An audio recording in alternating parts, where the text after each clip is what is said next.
Hello and welcome to episode 187 of the Talking Wednesday podcast. Straight off the back of Sheffield Wednesday versus Luton. I've just had to bring Jake off the ceiling because he's very cross.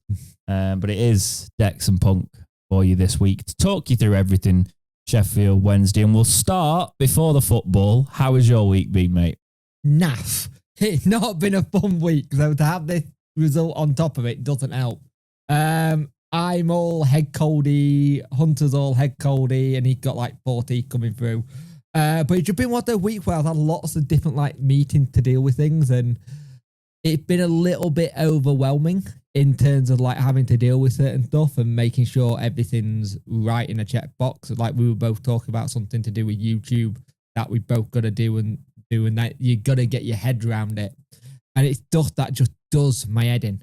It's like the side of being a content creator that no one talks about, but there's these little bits behind the scenes that you go, like I had like 2 video corrupt in Final Cut this week, all ready to go, and I had to refilm all of it because it just didn't. You know when you get to a point where I had a weird thing as well, actually. Like the Roadcaster did not want to pick up my audio for 2 intros I tried to record for a video yesterday. And there was no reason why it shouldn't. It just didn't want, like, OBS just didn't want to pick it up. So I had to basically do the tech fix of turning everything off and on again a couple of times. And eventually it sorted itself out, which was weird. See, I had it that none of my cameras would work. Like, I'll start recording. I'll have a preview window. But then when it was in the actual OBS bit, it wouldn't record the camera. So I had a preview, but no actual recording. That's what happens when you become as tech-minded as you. If one thing goes wrong, everything goes wrong. Oh, yeah. I literally unplugged everything, started again, and everything worked again. But it's just what a week where the only thing, because I'm really weird, the only thing that kept me going this week is my 2 kids, my missus, and knowing that I had all day Friday to play EAFC, and I just did. Yeah, I knew you were going to say. I was like, please do not say the only thing that kept you going was EAFC. I was like, at least you got the kids and the family in there as well. But yeah, it was having something just to have my escapism was needed. And you know what? I'm actually really enjoying this year, the EAFC. I think career mode, they've done a lot of work. Wicked, isn't it? They've done so much good work, and the fact that you can have actual proper player styles and positions and actually go deep into it like it's FM, it's so nice. Granted, I have turned off it's still broken in areas, because when we played the beta, like it was crashing on a few things in Ultimate Team, and it's still got this store crash at the minute. But in general, I'm really enjoying it. Like this moment, I've just uploaded. This is probably not going to go well after Wednesday. I've just got battered, but I've just uploaded like my first ever Ultimate Team series on it. So I'm doing a past and present on that. Yeah, you've got 2 series going, haven't you? Yeah, I don't know. Honestly, mate, I don't know why I've done it to myself. The career mode's hard enough to do. And then I've literally, this morning, I was going through 2 hours and 40 minutes of Ultimate Team stuff to condense it into a half-hour episode. It's a lot of fun because I was. Go on. I know every year we get to the international break and you go, right, I'm recording this much EA this week because I've got non-done because I've been that busy. And I know in October there's going to be like 2 weeks worth of stuff. You're like, I've got up to Christmas done, but I don't know what I'm going to do after Christmas. Well, no, the thing is, every day I was playing EAFC last year, just as like I come home from work, I'll do a few challenges sort of thing. So the plan kind of is that I'll do that again this year, but I'll film like a bank of footage of it. And then at the end of the week, one of my days off, I'll collate it all, and eventually it'll be a few more episodes than this in the near future as I'm starting it, but then it'll go to weekly sort of like collations of all the week's Ultimate Team, basically. So technically, each episode eventually will have all the rewards. So it'll have the squad battle rewards, it'll have the rivals rewards in it.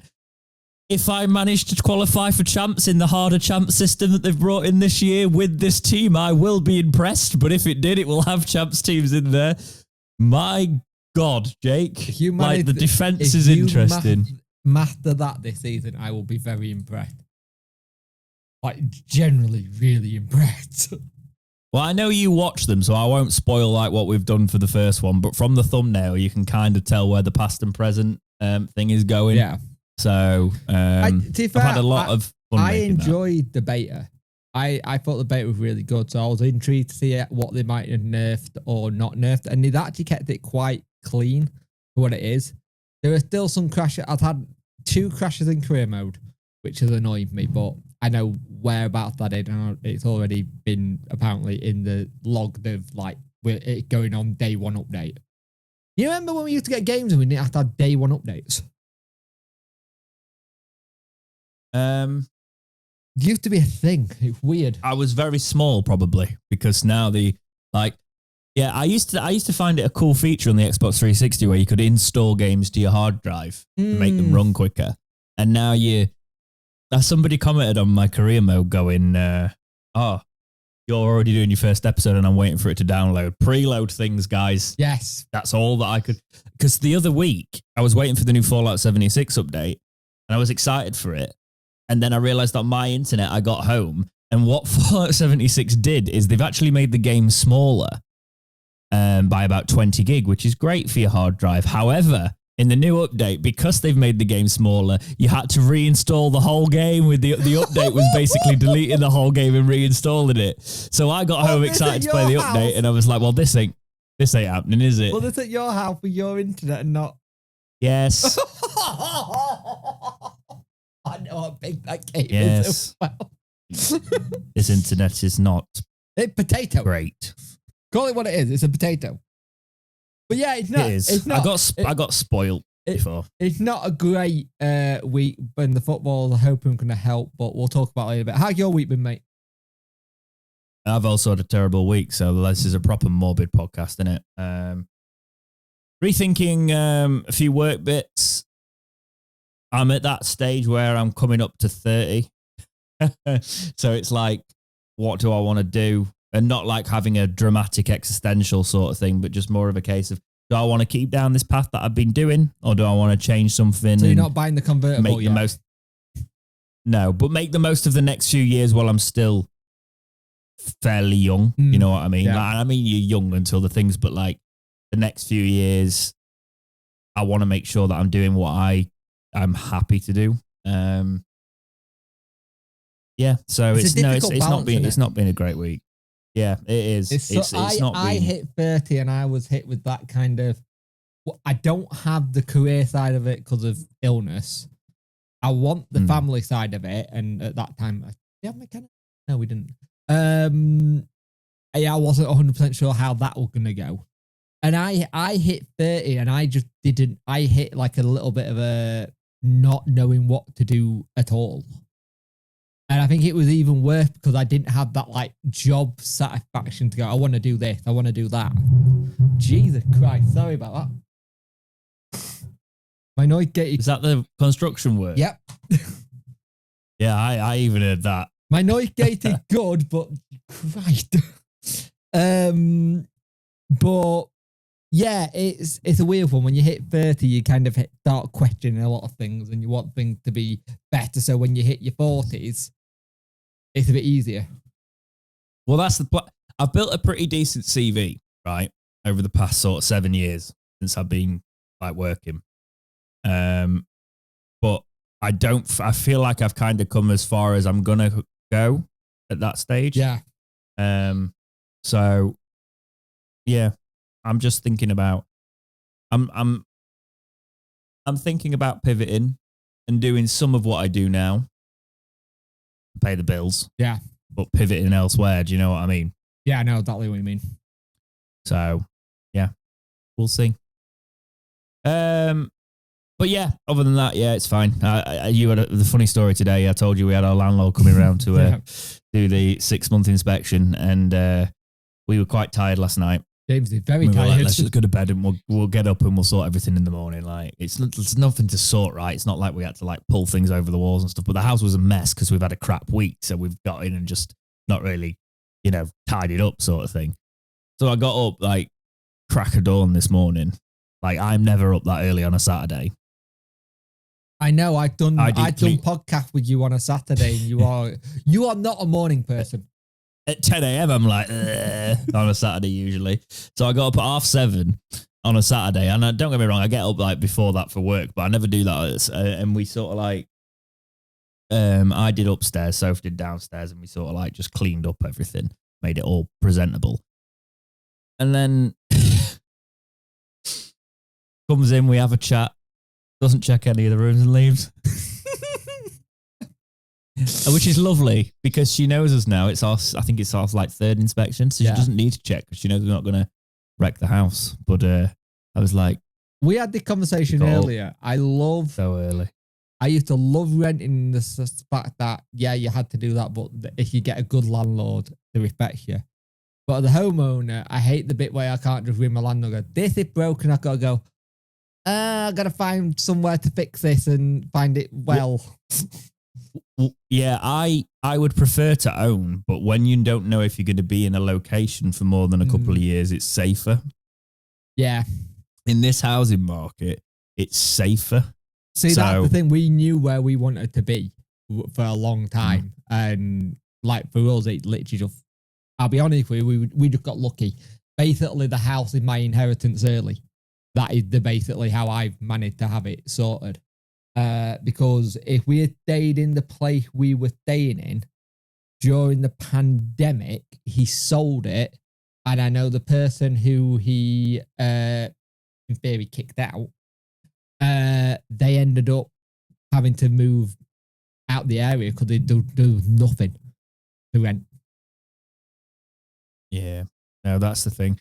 They are trying to change the renting laws, sort of thing. Yeah, the only issue with that is a lot of the ones who are they're changing the renting law, then a lot are just going to put them up for sale.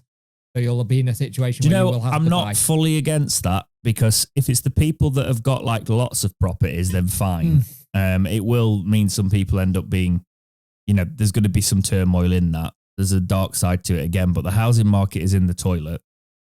And we need more houses available. So if you put your houses back in the housing market, Exactly, fine. But it's a difficult one, isn't it? There's swings and roundabouts with it. But let's not get political because I really can't be arsed. Can't be bothered at all. But yeah, okay. So from one misery to the other. Nah, we could Actually, let's talk about Blackpool first. I'll let you go through Blackpool because I said to you, I'm shattered, mate. I don't want to stream. You can stream this. And I did stream it. Because I was going to stream it. And you did. And you got a win. Yeah, I got a win on the stream. And also, I'm actually very lucky because as soon as the stream ended, I had a power cut for 45 minutes. I didn't know that. That was quite funny. Oh, yeah. We had a power cut for 45 minutes, which knocked out the entire most of the area, and it knocked out phone service. So I had no internet at all, no nothing. So it was like, now what do we do? But we got a win, and it was a good game. I think we played well. First half, I felt like we dominated it a little bit, and Bernard got one goal, but then also had one goal ruled off. I thought his first goal he got off was actually really good. But Ingolson in this was fantastic. Some of the balls he was putting into the box were like, maybe he could be the Barry Bannon-esque person we get in to replace him, kind of thing. But here's the thing for me, it's like, we're going to have to start looking at that next person sooner or later because we're going to need it. But played well. I wanted us to attack this a little bit more, and we didn't do as well as I first thought we could have done when you look at shots on target. But we did the job. We're through to the next round, and we played some good football. It played some very good football. And it was like, can we transfer our cup game to our league form? Because you're starting to see the progression, and you can see what's happening in the cup games. Annoyingly for me again, though, what Charlie McNeil got to do to be in the first team, just even on the bench, I'd love to see him given a chance. Just for your points alone. Say again. Just for your fantasy points alone. Yeah. Yeah. The Blackpool game was it's a game we should be winning, and we won it. So it's good. Yeah, it's good that we showed up. It's good that we cause Steve Bruce to lose. That's always fun. I do begrudge the fact I was too tired to stream because I would have had a few anecdotes, Jesus, my brain, about Steve Bruce, I'm sure, at that point. Yeah. But the reason I'm sort of going a bit morbid and a bit slurry with my words is because we're going to have to talk about that Luton game, Jake. Talk us through it, please. You know what? This is going to go down as one of those games where we played very well and got nothing out of it. We did a lot of the things right today. You did getting the balls into the box. We did the right thing with trying to attack. I thought the link up between Olaf and Johnson, they've already got a partnership going, which is fantastic. They already know where to play and like let the ball go. He nearly had an absolute stunning goal. I think it was about 25 minutes in. And he really let it whip. And you're like, oh, more of that, please. But then a lot of people were saying about the starting lineup, but I think the starting lineup made sense because this wasn't a game for a Valentine because he can get knocked off the ball quite a lot. And in that first half, they were very physical. The referee gave a lot of decisions our way, and the fans for Luton didn't like it. They were booing him. They were saying, you're not fit to ref the game. I'm not going to use what they did use.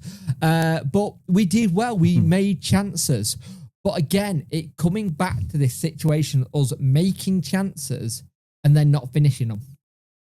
And this is what cost us. Second half, we changed it up a little bit. Olaf came off. Gassama came on. Gassama looked very good as well. Really impressed with him. But Barry Bannon with another stunner. It was an absolutely stunning volley yet again. Just the power on it. The power, positioning, power, the lot. It had everything. The speed on the ball that it came to him with as well is just he's so good to take the momentum. Bernard picks up a yellow card, which I don't think was a yellow card. Generally, I just don't. But then we get into the bit where it goes downhill for Wednesday. Bernard gets sent off for a ball that looks like it hits him on the shoulder. Like it hits him there. And that's not a penalty. The only thing I can think is that the referee and audio listeners are making the motion. He moved towards it.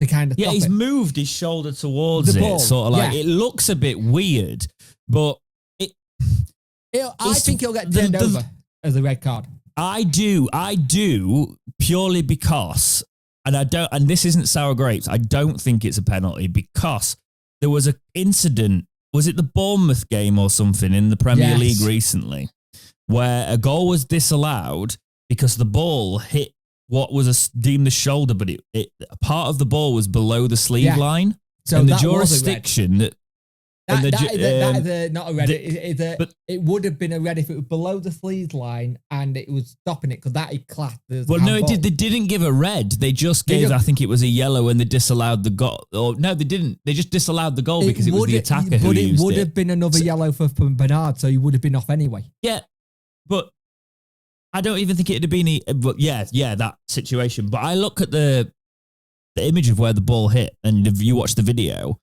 none of the ball went below his sleeve line. It was all above his sleeve line. So if the definition is using the sleeve line, if that is in the rules and what the refs have been told, then that is not officially a penalty, and it should the red card should get overturned. But that doesn't help us in this situation. No. I think the reason I'm more frustrated, Jake, is if you look at the second goal that they scored and the consistency. With the second goal they scored, and we had 2 stone wall penalties in that second half. Yet, us as players, we didn't surround the ref. We were too respectful in it. We didn't go up to, which I kind of what I want to see, but that don't get you penalty because one of them, it was McGuinness. It hits his hand. It by his thigh, but he puts his hand down as it coming in.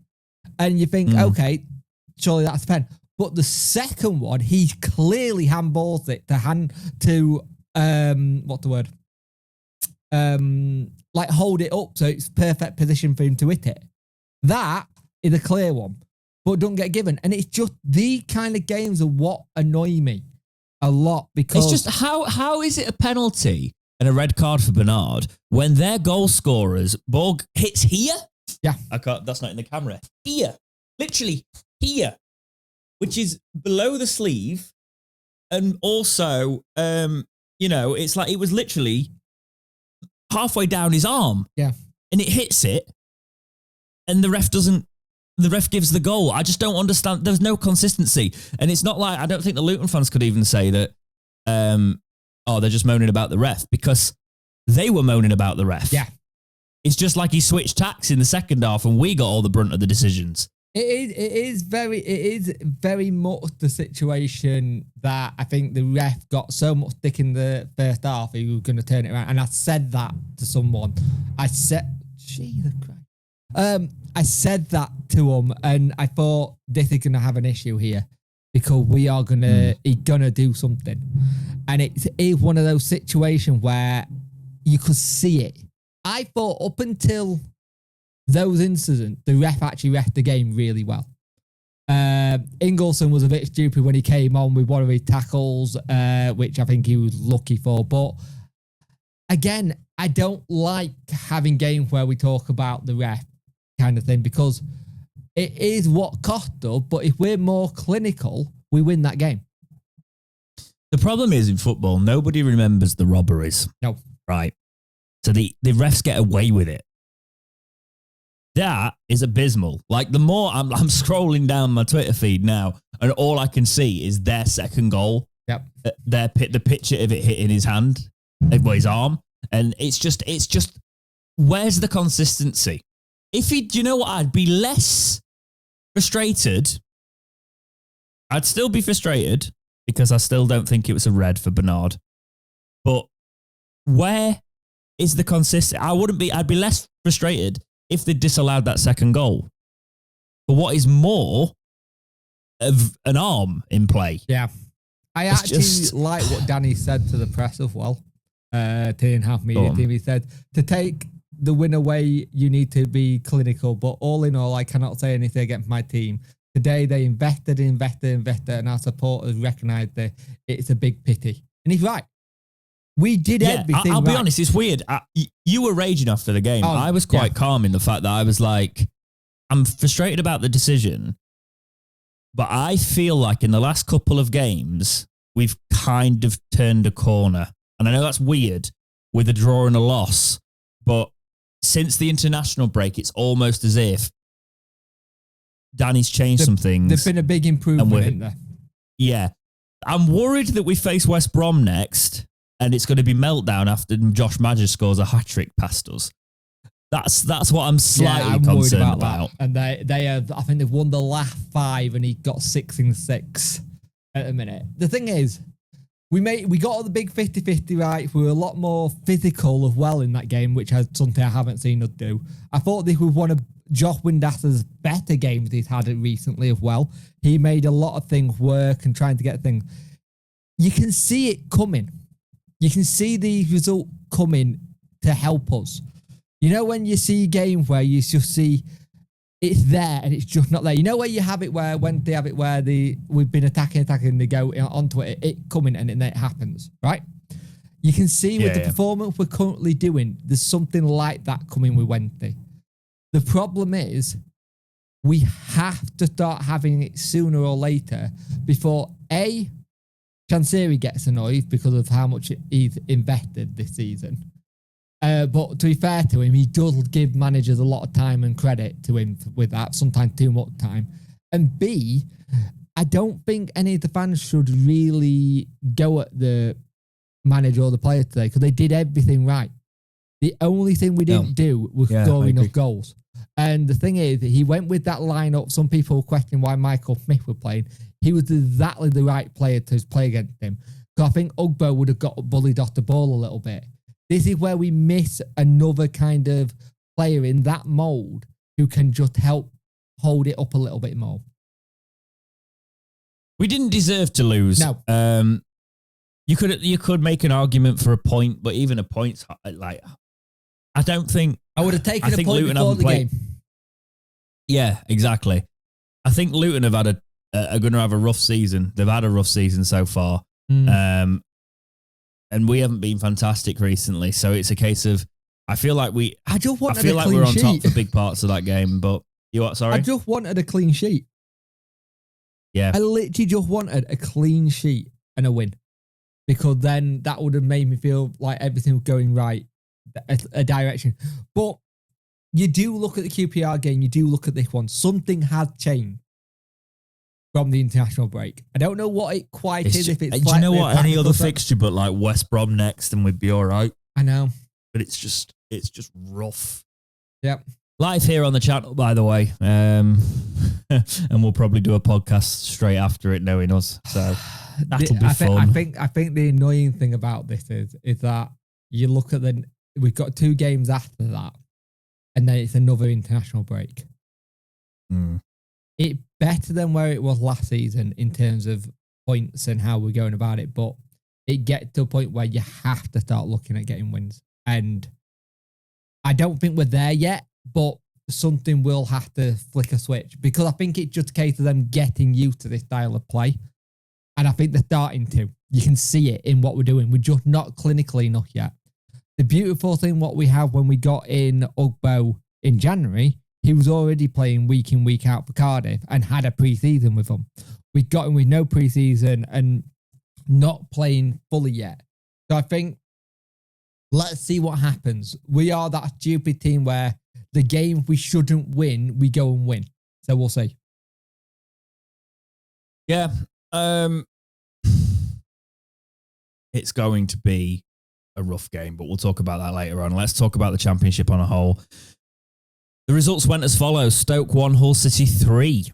QPR 1, Millwall 1. Sunderland 1, Middlesbrough 0. Norwich 4, Watford 1. Sheffield United 1, Derby County 0. Burnley 2, Portsmouth 1. Luton 2, Wednesday 1. Cardiff 0, Leeds 2. I think Cardiff are down, you know. I think Cardiff manager is getting sacked tonight. Yeah. West Brom 1, Plymouth 0.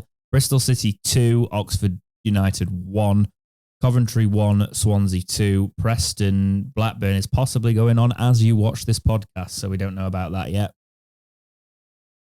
Few people said we're in the relegation zones. We are not just yet. We might be by the time this podcast is out, but we are 21st on 4 points after 6 played. Preston have also got 4 points after 5 played. So if they manage to get a point or better tomorrow, we will be in the relegation zone.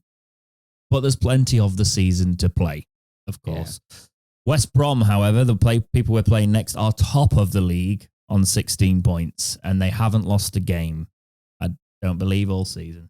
Ridiculous how good they've actually gone into 5 wins, 1 draw for West Brom. Yeah. Oh, dear. You know what I actually really hated as well is about that Luton game. That's their first win at home. Of course it is. And I said that in my preview. I was like, oh, they haven't won at home all season yet. And I was like, oh, great. Why? Why did you do that? Let's go into the news. I can't imagine this is going to be a very long podcast today because we're both miserable. This is from the Star. Sheffield Wednesday injury news comes as a blow for Owls midfielder. Sheffield Wednesday midfielder Nathaniel Chalobah is facing a little while longer on the sidelines as he recovers from injury. 29-year-old has endured a frustrating life to start to life at Hillsborough as he battled with an injury picked up in pre-season. He was then also ruled out for a period of a couple of weeks when he returned in the Carabao Cup against Grimsby Town. It has now been explained that he's still working hard to get back, but it may only be towards the end of the month when he's on the pitch again. Quote, he's making progress, Rule told the Star, but the injury takes a little bit more time. When you look at Nate's history, it's a bit up and down with some injuries. It's important that we bring him back really strong so that he can keep going at a good level rather than playing 60 minutes, then being out for another 6 weeks. I think it's a big part. We're working on it. He's here every day. He's working very hard in the gym, and that's the right step. If the moment is coming when he needs some minutes to come in, then we'll help him. We want him back as soon as possible, but I think it takes maybe just until before the international break, maybe. Obviously, we hope it's soon because we have the next few weeks where we can work hard. But you never know. It's about making me stronger than before, end quote.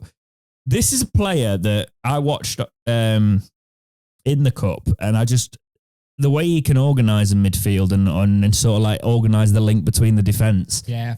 I feel like it's the kind of player we're missing, and we've got him. He's just bloody injured.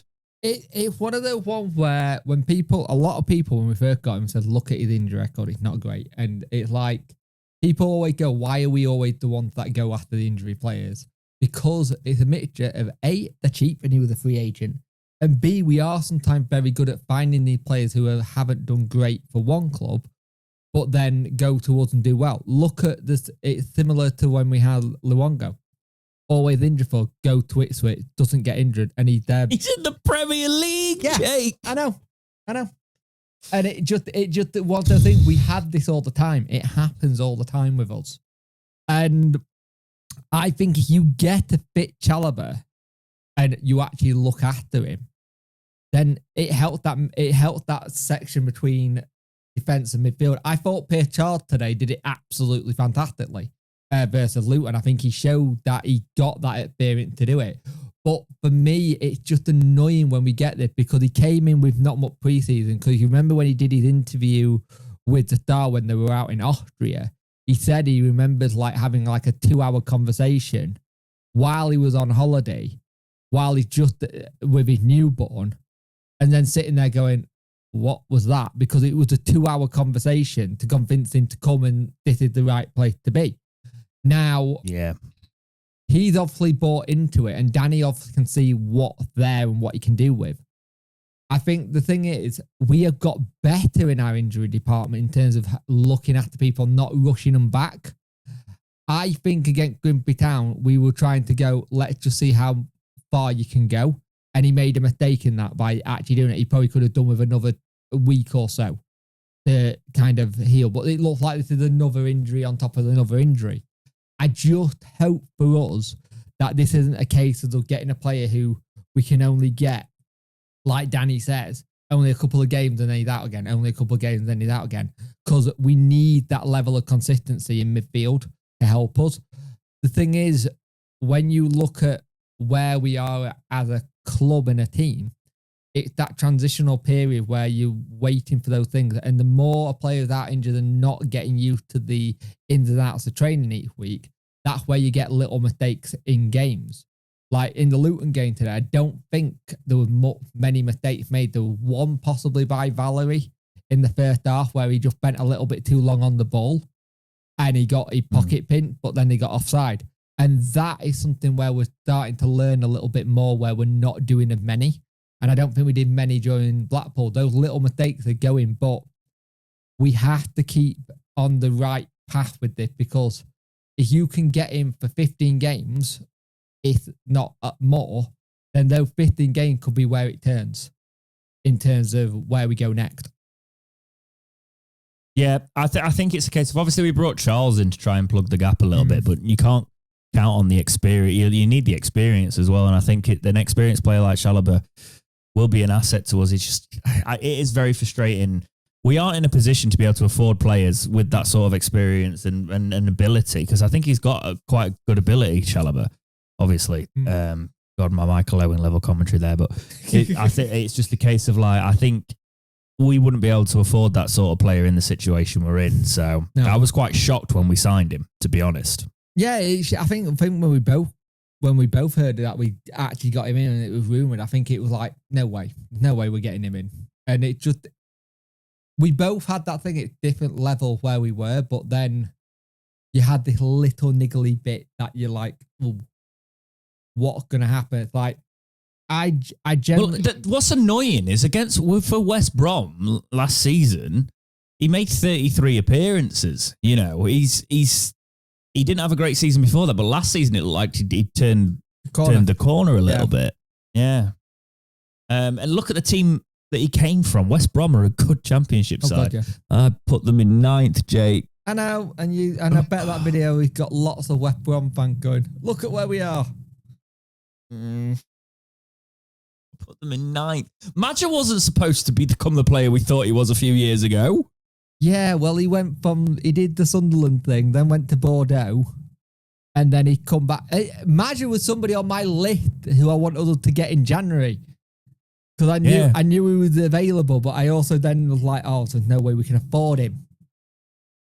One thing I did say, though, when we're talking predictions, that I'm quite happy with, especially after today, is I said on Around the Grounds' video about Akinfamio and Danny Rule just watched this space. And I'm not counting my chickens before they've hatched, but there's been a few performances now. Today he was brilliant.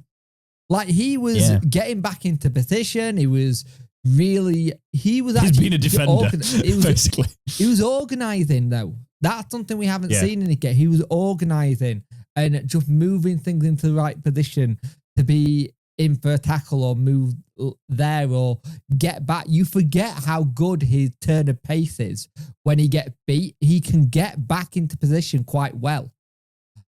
And he's done good the last two games. For me, if I was going to say anyone was man of the match, it would have been Femero from a Wednesday point of view. He did that well.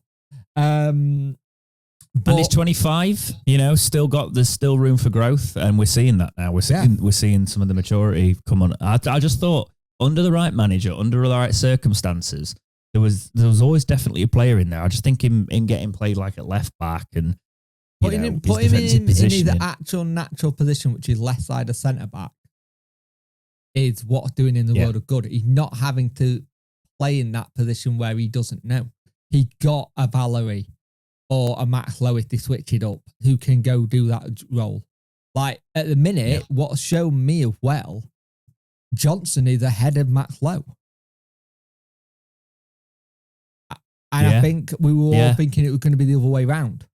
And I think that's good, though, because that means you're going to have somebody have to fight for position. It's that whole thing of like having competition for places is something that we lacked in a while. And I think having it now really does help a lot. Can I just say how annoyed I am, by the way, about this whole thing as well? Because we had a conversation before I did this, whether I should put this video out, right? Yep. Because of the loss. Yep. 29 views. It's my worst performing video in 2 months within 30 minutes. Jeez. Because Wednesday fans are fuming. Yep. So after this podcast, I'm going to have to change the thumbnail and the title and just hope for the best. So much work went into that. You know what's really bloody hell on my end?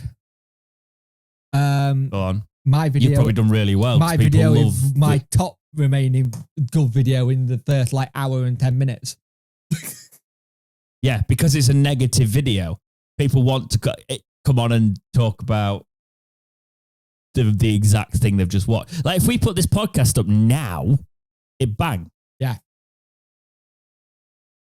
I don't want to play to the algorithm. I wanted to keep my schedule, but I'll rework that. I'm annoyed because that's got quite a lot of work into it. And the thing is, I've been known to kill series, Jake. I know you have.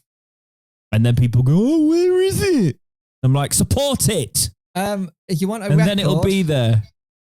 So far, the British record without a penalty was in 2021 to 2022 when it was Port Vale, and it was 73. It was 73 match days, I think, before they got a penalty. We're currently on 62. I just don't understand it. The agenda's come back. 500. It's 500 days without a penalty. I guess the positive thing, Danny Rule's been talking about the next couple of transfer windows, so he sees this as a long-term project, Jake. Yeah. What are your thoughts? I kind of like it because it put to bed all these people going, oh, well, he's going to be off then. No, if he's talking about 2 transfer windows, he's here long-term. He's here long-term. He wants to build something. And if you go into transfer window, but you know what the really weird thing is, and it's really exciting, it seems like there's a plan. That's not just, let's get to January and then we'll talk about the next bit of the plan for January. It seems like the plan is to go to January and beyond and see where we are. Because I think you can see Danny knows it's turning.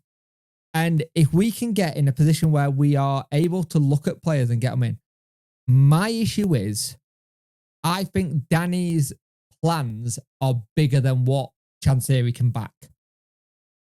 And we've always had this issue a little bit where Danny's working is not where he's used to, but I think that's good for him as a manager because I think you have to start in those kind of things where you don't have like the ultimate, everybody have got billions to spend, and then you learn how to budget, you learn how to use with what you got, if that makes sense. Also, go on. That's why we try and push limited edition shirts out and stuff, because I just don't think the money's there. But at least Danny's sticking around. I don't want to go too much into the topic because it's redundant. But what I want to say is, you've pre-ordered a shirt, I assume, that's got the wrong owl on. Have you not? Yet. It's got the wrong owl on it. If they're using that in the merchandise, it means that the owl's got the arch back. I got a message. I got a message from Lee with the wild goose. Going, look at this, and he showed me it, and I put it side by side. What had they done wrong? And I spotted it immediately. And yeah, so did I. Like it. I've just thought about it more because it looked weird when they did it, but I was like, oh, it's probably just the fact that they used like the gradient blue, haven't they? And then I actually zoom. I like put the, rather than just looking at the icon, I clicked it and I was like, that arch in the back ruins the whole thing. Yeah. You've slimmed down the back of the owl. I actually don't like the owl in the shield from one of I actually prefer, this is controversial, but when we put the shield around it, that was my first Wednesday owl, right? Yeah. But I prefer our current badge now to that one. However, hands down, the original without the shield around it, just the straight backed owl, that is the best badge we've ever had. Yeah. But when you start messing with it and you try and modernize it, it just doesn't look good. So by them, it reminds me of when they started messing around with the shields and that sort of stuff. And then, you know what it looks like? It looks like one of those really weird hatback cars. Like, you know, where it go down. Yeah. It just like it's missing a bumper at the back. Absolutely. Yeah, I don't like it. I'm not buying it. I'm sure it'll be a nice shirt, but it could be a terrible shirt with the wrong badge. They've just done it wrong. I know they can't win. It seems like they can't win, but they can't. I'm sorry. The part of me that's like, I understand what you were trying to do with it was because of demand and stuff. I get it. Makes sense. The problem is, if you were going to do it, you should have done it near the end of, like, done it in January time or March. Then it don't feel like too much of a cash grab. Where I now start to think it's not that much of a cash grab, but at the same time, I think they've show us something. Don't just show the owl. Yeah. On a lighter topic, did you see Huddersfield's own goal today? No. So keeper passes it to defender, right? Goes across to the other defender, tries to pass it back to the keeper, puts it straight past him.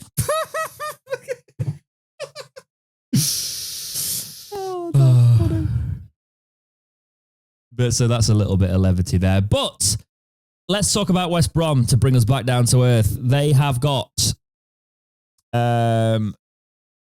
lots of points, Jake. Did you put these stats in before their game today? Yes. No, I'll put that. Yeah, so now they're on. No, that's today's game. Yeah, you did. They won. They beat Plymouth. Portsmouth 3-0. Portsmouth.